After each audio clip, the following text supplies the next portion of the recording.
Hi friends, నేను మీకు ఇప్పుడు చూపించబోతున్న ఆలయం ఆంధ్ర శబరిమలగా పేరుగాంచిన ద్వారపుడిలో ఉన్న అయ్యప్ప స్వామి టెంపుల్. ఇప్పుడు మీరు చూస్తున్నది ప్రాంగణము ముఖద్వారానికి ఎదురుగా 30 అడుగులకు పైగా ఎత్తైన హరిహర విగ్రహం దర్శనం ఇస్తుంది. చూడండి ఫ్రెండ్స్, శబరిమల వెళ్ళలేని భక్తులు స్వాములు ఇక్కడే స్వామివారికి మొక్కులు ముడుపులు చెల్లించుకుంటారు. చూస్తున్నారా, ఈ అయ్యప్ప స్వామి టెంపుల్ సేమ్ శబరిమలలా ఉంటుంది. ఇక్కడ కార్తీక మాసంలో భక్తుల సంఖ్య రద్దీగా ఎక్కువగా ఉంటుంది. చూడండి ఫ్రెండ్స్, అయ్యప్ప స్వామి మందిరానికి ఎదురుగా షణ్ముఖ ఆంజనేయ స్వామి భారీ విగ్రహం ఉంటుంది. చూడండి ఎంత పెద్దగా ఉందో. ఈ అయ్యప్ప స్వామి గుడి 2 అంతస్తులుగా నిర్మించబడి పై అంతస్తులో అయ్యప్ప స్వామి ఉన్న మందిరం ఉన్నది. పై అంతస్తులో ఉన్న అయ్యప్ప స్వామి మందిరానికి వెళ్ళుటకు 2 మార్గాలు ఉన్నాయి. మాలధారణ చేసిన భక్తుల వెళ్ళుటకు మరొక మార్గం ఉంది. అయ్యప్ప స్వామి మందిరానికి ఎదురుగా చూశారు కదా, చూడండి 2 మార్గాలు అవే.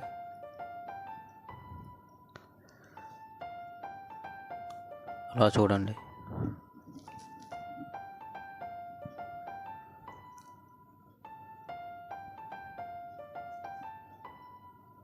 ఇక్కడ చాలా విశాలవంతంగా ఉంది.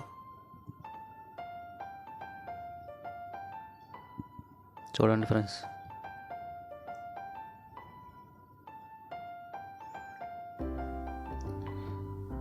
అయ్యప్ప స్వామి ఆలయం వెనుక భాగానది. ఇక్కడ చిన్నపిల్లలు కూడా తులాభారం చేస్తారు. అయ్యప్ప స్వామి వెనుక భాగాన ఈ వెంకటేశ్వర స్వామి గుడి ఉంటుంది.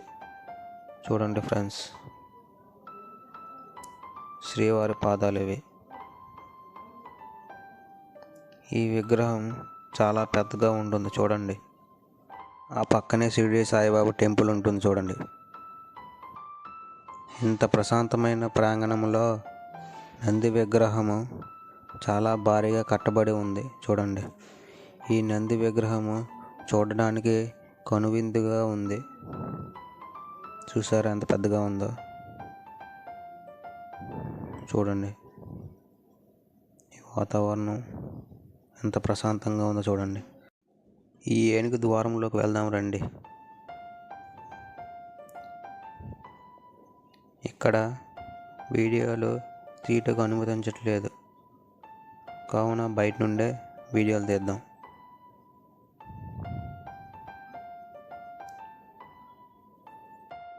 ఇక్కడ అయ్యప్ప స్వామి జీవితంలో జరిగిన ముఖ్యమైన ఘటనలు గోడపై చిత్రీకరించబడ్డాయి.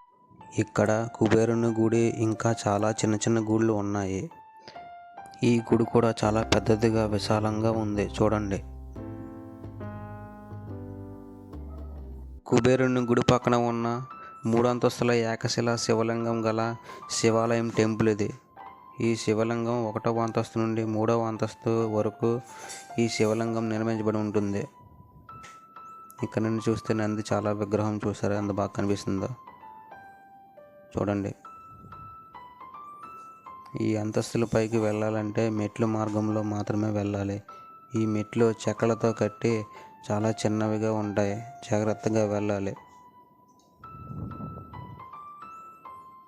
చూడండి,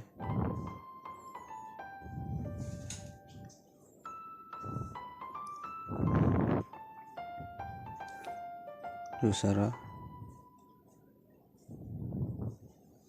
జాగ్రత్తగా వెళ్ళండి. చాలా చిన్నవిగా ఉన్నాయి మెట్లు.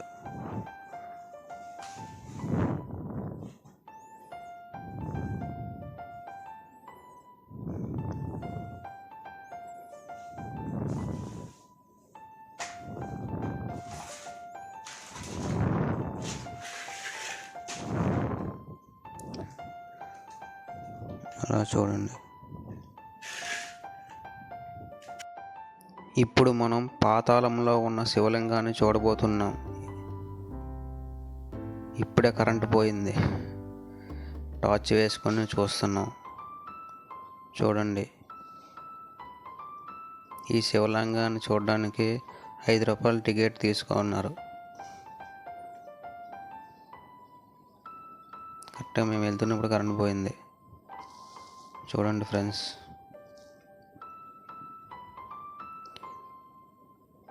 ఈ శివలింగం చుట్టూ 18 శక్తి పీఠాలు ఉంటాయి. చూడండి, ఈ గృహ అంతా నీటితో నిండి ఉంటుంది. చూసారా? ఈ శివలింగాల చుట్టూ చాలా దేవుళ్ళ విగ్రహ పటాలు నిర్మించబడి ఉన్నాయి. చూసారా? చూడండి ఫ్రెండ్స్. ఓకే ఫ్రెండ్స్, మీరు కూడా ఈ టెంపుల్ని చూడాలనుకుంటే ఒకసారి చూడండి, చాలా బాగుంటుంది. మీకు ఈ వీడియో నచ్చినట్లయితే లైక్ అండ్ సబ్స్క్రైబ్ చేయండి ఫ్రెండ్స్, ప్లీజ్.